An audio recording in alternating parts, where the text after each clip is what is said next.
Scooty पे ऐसे बैठती है स्ट्रेट, जैसे स्कूटी से पहले उतर के दौड़ जाएगी, ऐसे लग रहा होता है जैसे स्कूटी से रेस लगा रही है, बिल्कुल स्ट्रेट। इतना सा भी प्लैंक नहीं आता है।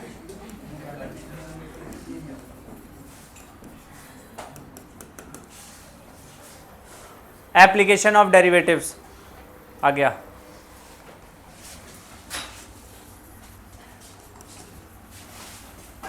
तूने जाना है बाहर? जाना है तो बता, जा। हाँ तो जा, अब मुझे पढ़ाने दे बस, मैं रूम बंद कर दूंगा ना फिर।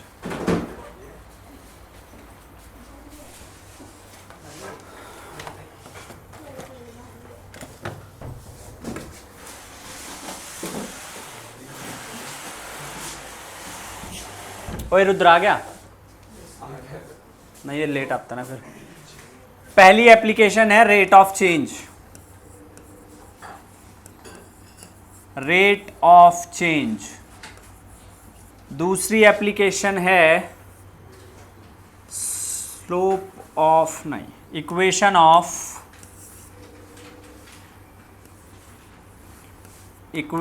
Of tangent and normal. तीसरी एप्लीकेशन है इंक्रीजिंग एंड डिक्रीजिंग फंक्शन।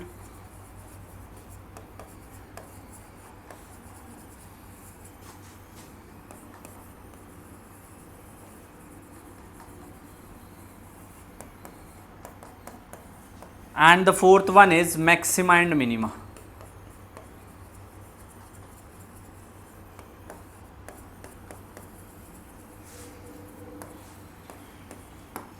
चार हमारे पास एप्लीकेशन है। आपके क्लास 12th के सिलेबस में एक्सेप्ट दिस तीनों है। ये कट हो गया 2-3 साल से, ठीक है? तो ये आपके लिए नया टॉपिक है, equation of tangent and normal. चलो let's start from the very first. Rate of change.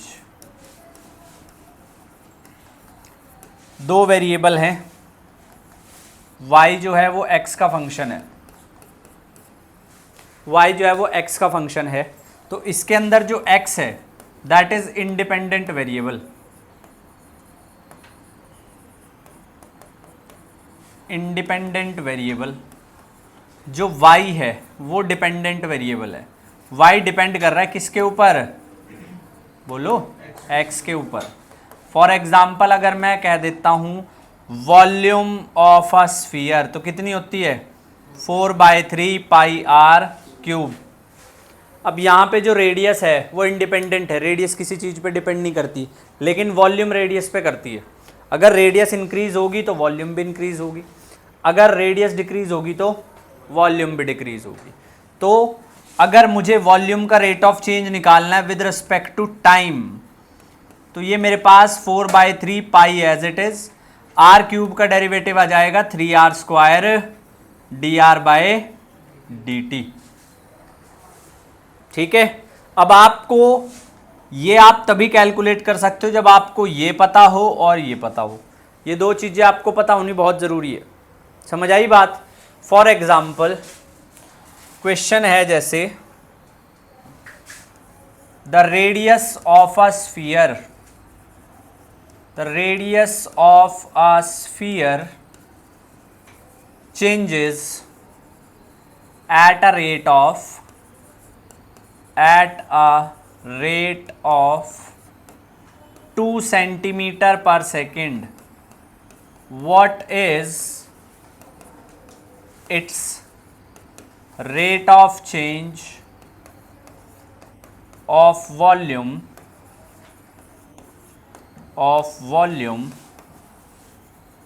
if radius is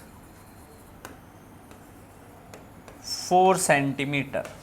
volume का रेट ऑफ चेंज बताना, अगर रेडियस 4 सेंटीमीटर है तो उसके लिए आप क्या करेंगे? सेम फॉर्मूला, ये dv/dt कितना आ जाएगा? 3 से 3 कैंसिल, 4 पाई r² dr/dt।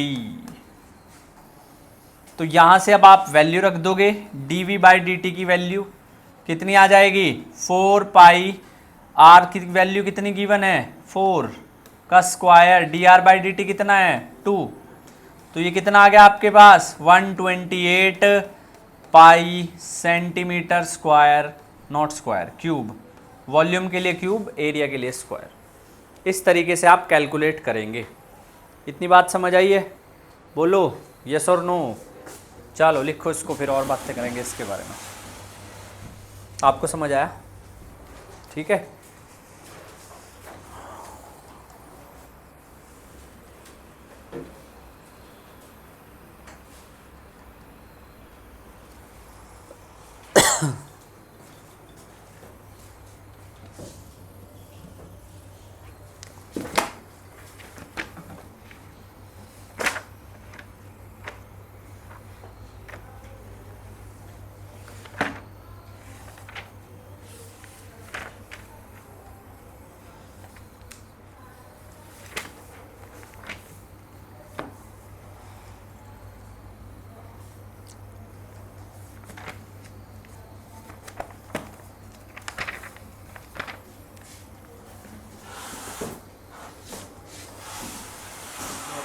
चल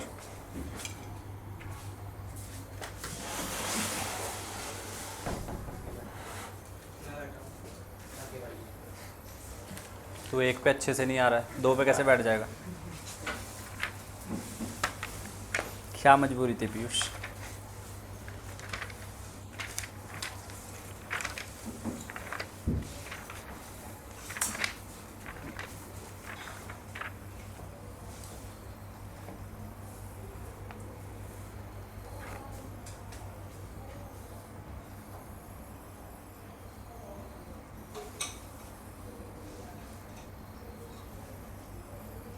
डन हो गया भाई रुद्र, सक्षम? चलो क्वेश्चन देखो next.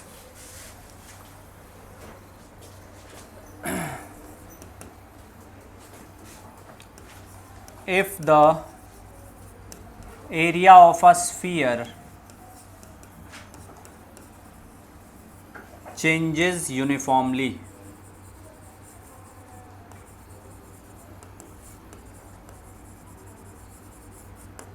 then rate of change of volume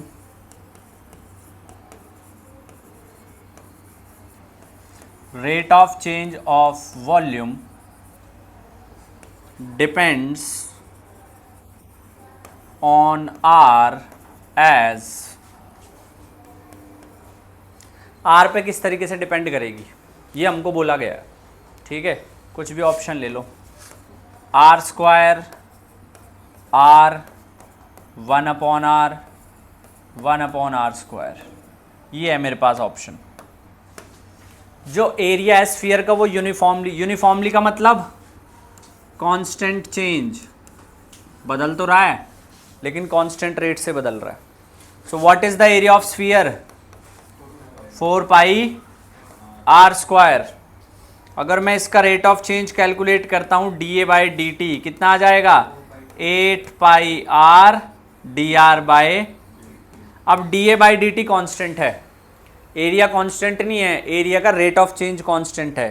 थोड़ी देर के लिए सी लिख रहा हूं, तो मेरे पास सी अपॉन 8 पाई आर आया है, क्या डी आर बाय, इतनी बात क्लियर है, ठीक है। अब उसने हमसे वॉल्यूम पूछा है, वॉल्यूम क्या है 4/3 पाई आर क्यूब, कैलकुलेट कीजिए d we by D T कितना आ जाएगा 4/3 pi 3r square D R bye.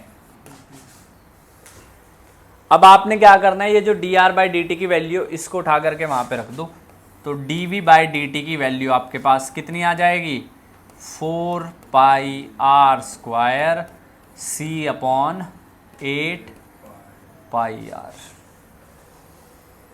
We only require the relation या डिपेंडेंसी ऑफ आर, हमें आर की डिपेंडेंसी से मतलब है 1 2, तो D we by D T आपके पास कितना आया है C R by 2, that means dv by D T is directly proportional to r। तो क्या ऑप्शन रहेगा? B option. बी ऑप्शन आपके पास करेक्ट आंसर आएगा।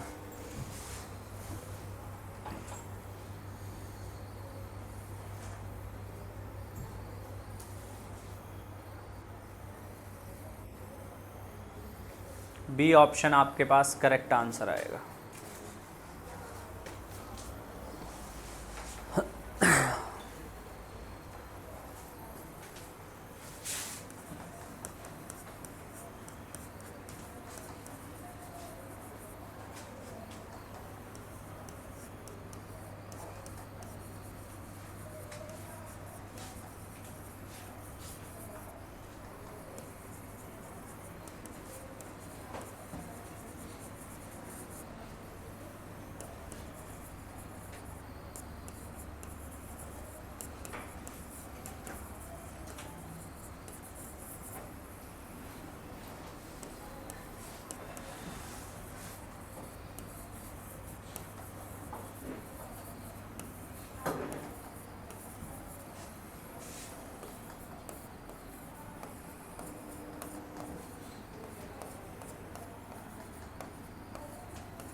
इसको ट्राई कीजिए प्लीज़, आंसर बताइए। और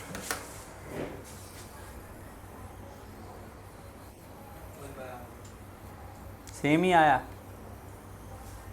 इसमें आर था उसमें 1/r। ये जो ये है ये PYQ है जो मैंने अब दिया आप लोगों को।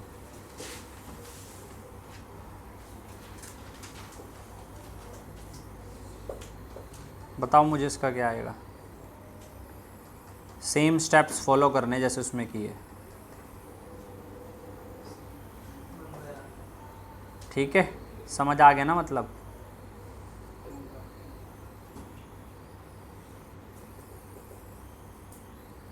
कितना आ जाएगा? 1/r।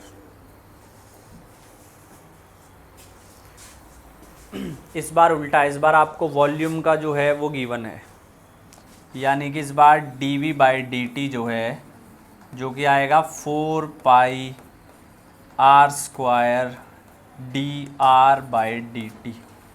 वो तो dr बाई डी टी की वैल्यू इस बार dv बाई डी टी को आप c लिख लेंगे 4πr²। और जब आप dA बाई डी टी निकालते हैं तो वो आपके पास आ जाएगा 8πr dr by D T. और फिर आप dr बाई डी टी की वैल्यू रख देंगे तो dA बाई डी टी आ जाएगा 8πr c/4πr²। तो एक r से एक r 2, ये आएगा 2c/r, यानी कि dA by D T is inversely proportional to r। यहाँ पर डायरेक्ट था, वो इन्वर्सली है। ठीक है, एक लास्ट बात और जो तुमने ध्यान देना है, जब मैं dv by D T calculate करता हूँ तो मेरे पास आता है 4πr² dr by D T. ठीक है, दो बातें हैं। पहली बात तो 4π² क्या होता है स्फीयर के लिए? एरिया। एक तो ये रिलेशन है, अगर आपको उसने एरिया गिवन है डायरेक्ट, पहली बात। दूसरी बात, अगर मैं dA बाई डी टी निकालता हूँ तो वो कितना आता है? 8πr dr by D T. इसको और इसको डिवाइड कर दो, यानी कि dv upon d t upon dA by D t. यह आ गया 4πr² dr by D t divided by 8πr dr by D t. तो dr बाई डी टी से dr by D t cancel, 4π 2। तो आपके पास dv बाई डी टी की जो वैल्यू आएगी वो आएगी r/2 dA by D T. ये चीज़ भी याद रखना, ये दो बातें याद रखना, ये रिलेशनशिप है। ठीक है।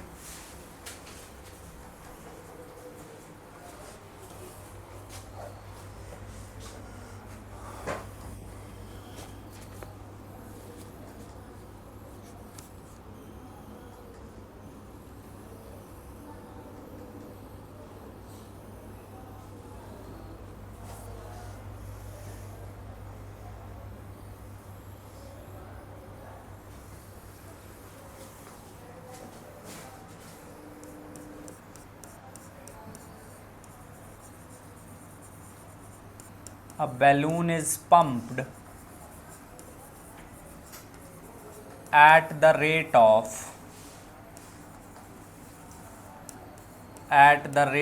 4 centimeter cube per second.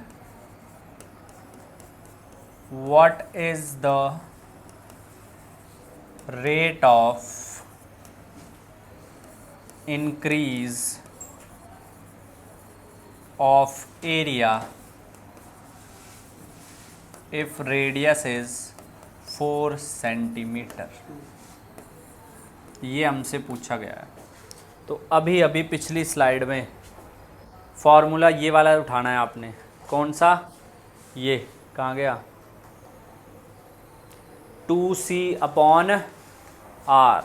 कौन सा फॉर्मूला उठाना है? 2c upon are. समझ आई मेरी बात? ये देखो dv बाई dt ये वाला यूज़ कर सकते हैं।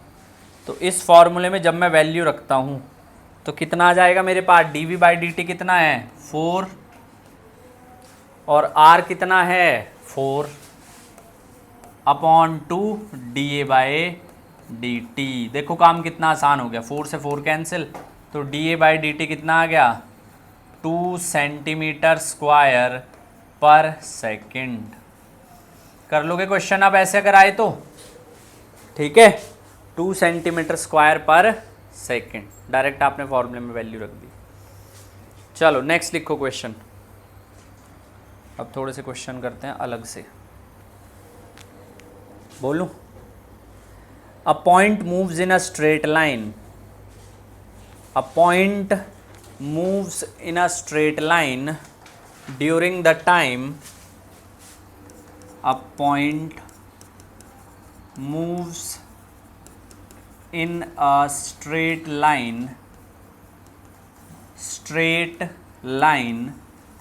during the times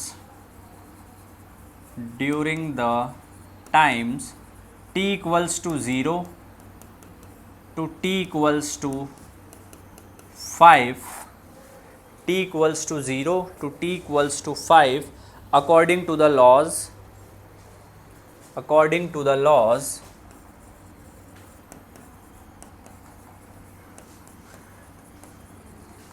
s is equals to 15t square minus 3t plus 2. What is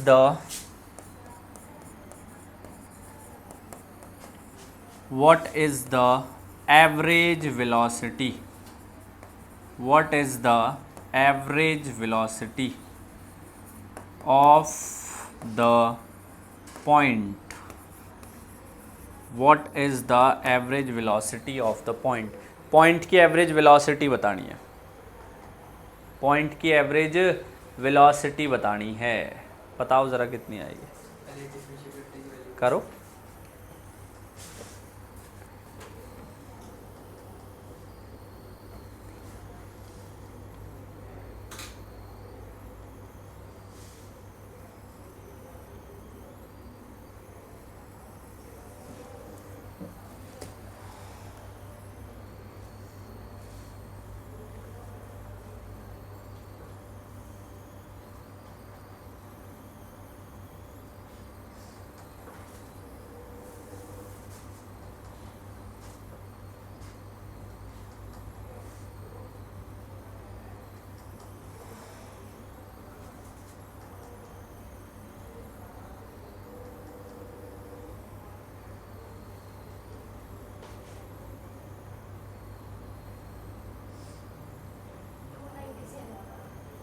double 145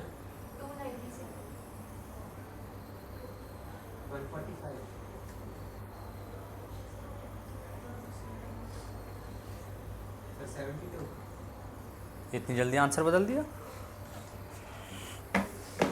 सबसे पहले आपको वेलोसिटी का जो है फॉर्मूला निकालना पड़ेगा, डेरिवेटिव करना पड़ेगा इसका। Velocity is rate of change of displacement, कितना आ जाएगा 30t-3। आपसे एवरेज वेलोसिटी निकालने के लिए बोला गया है 29। तो सबसे पहले आप, ये आपके पास v ऑफ t है, पहले आप v ऑफ 5 निकालेंगे जो कि आएगा 147, फिर आप v ऑफ 0 निकालेंगे जो कि आएगा -3। तो जब आप v एवरेज निकालने जाएंगे, ठीक है, तो कितना आ जाएगा 147 माइनस ऑफ -3, 5 माइनस 0, कितना आ गया 30 मीटर पर second.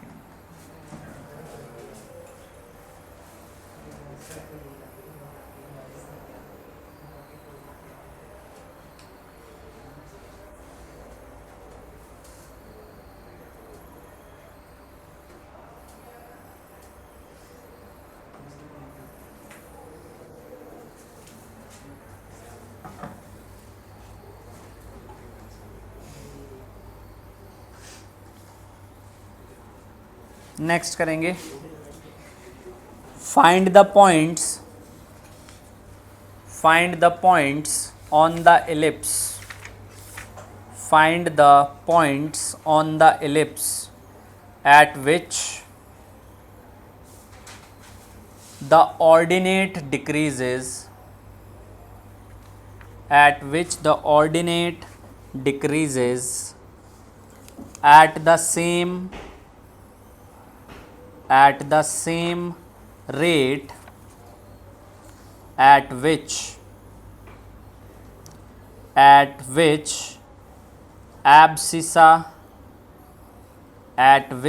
abscissa increases, abscissa increases। और इक्वेशन है 16x² plus 9y² equals to 400। जिस रेट से ऑर्डिनेट डिक्रीज कर रहा है उसी रेट से एब्सिसा इंक्रीज कर रहा है, यानी कि dx/dt इज माइनस dy/dt। तो 400 से इसको डिवाइड कर देंगे तो ये आएगा x² / 25 y² अपॉन कितना आ जाएगा, ये 400 से अगर डिवाइड करते हैं तो ये मैंने ठीक है लिखा है 16 और 9। हाँ चलो इसको इतना क्यों सिंप्लीफाई करना, डेरिवेटिव लेंगे सबसे पहले। तो हमारे पास s मान लो थोड़ी देर के लिए 16x² प्लस 9y² माइनस 400। तो जब डेरिवेटिव लेंगे तो कितना आएगा, ऐसे रखो, ये आएगा 32x dx/dt, ये कितना आ जाएगा 18y dy/dt इक्वल टू 0। ये आपके पास आ जाएगा 32x dx/dt, ये आपके पास आएगा -18y dy/dt। अब जो dy/dt है वो किसके इक्वल है, या dx/dt किसके इक्वल है, माइनस ऑफ dy/dt के। तो या तो यहाँ पे माइनस dy/dt रख लो या यहाँ पे माइनस dx/dt, जो भी रखोगे दूसरा कैंसिल हो जाएगा। यहाँ से आ गया 16x is equal to 9y, मैंने x की वैल्यू रख दी 9y/16, ये वैल्यू आ गई। अब इस वैल्यू को उठा के इस इक्वेशन में रख दो, कितनी बनेगी बात,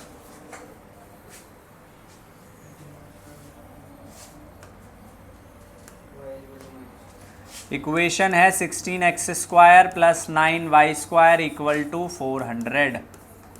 तो 16x² की जगह वैल्यू रख दो 9y/16 का square plus 9y² equal to 400।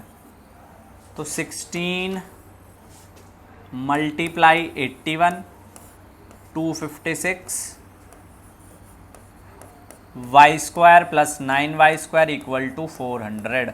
थोड़ा और सिंप्लीफाई करो, कितना आ जाएगा 116। तो 16 9 जा 144, ये बातें पता होनी चाहिए, नहीं तो टाइम वेस्ट हो जाता है। 16 9 ज़ा 144, 144 और 81 225। इसलिए कहता हूँ अपनी कैलकुलेशन स्ट्रॉन्ग रखो। Y square upon 16 is equals to 400। 25 से इसे भाग करो तो 9 आएगा, 25 से इसको भाग करो तो कितना आएगा 16, हाँ 16 आएगा। तो वाई स्क्वायर आया है 256 अपॉन 9 और वाई आ गया कितना ±16/3। वाई की वैल्यू है तो +16/3 है या तो -16/3। पिछली स्लाइड के अंदर x है 9y/16,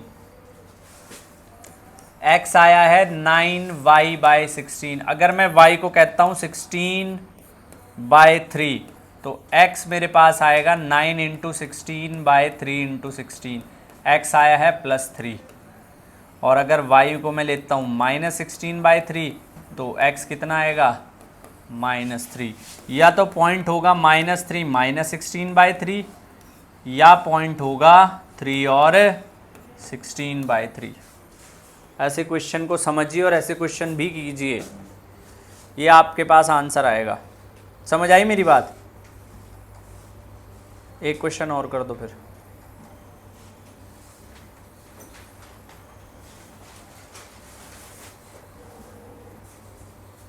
if the rate of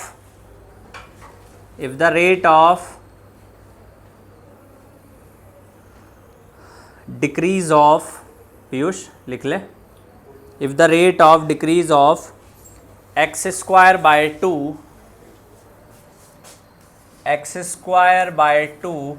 minus 2x plus 5, x square by 2 minus 2x plus 5 is thrice the rate of decrease of x, is thrice the rate of decrease of x, then x is equals to, then x is equals to, ये बताना है। करो try, बताओ क्या answer आएगा।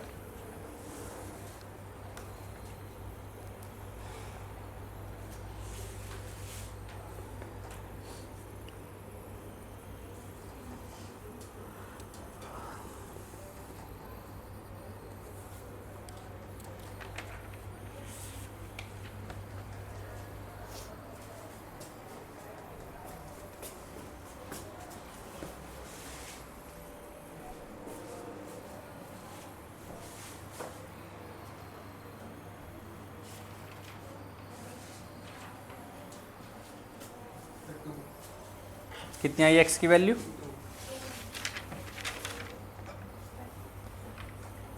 5, इनकी 5 आ रही है।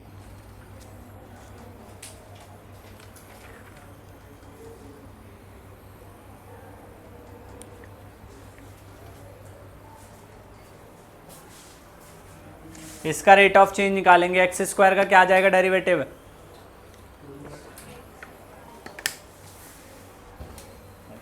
एक्स स्क्वायर का डेरिवेटिव क्या आ जाएगा 2x अपॉन 2, 2x का -2 dx/dt, वो किसके इक्वल है? 3 गुना है किसके? dx/dt। तो कितना आ गया x - 2 = 3, x कितना आ गया? x की वैल्यू कितनी आई है? आपने इक्वल टू 0 रख दिया, बहुत शाबाश, बहुत बढ़िया, शाबाश। ठीक है, तो x की वैल्यू कितनी आएगी? 5। समझ आई बात? रुद्र पक्की बात है? मुंडी मुंडी ला रहा है, सवाल नहीं करके दिखा रहा। चलो कर लोगे क्वेश्चन? पहली एप्लीकेशन बहुत सिंपल है, एप्लीकेशन नंबर 2।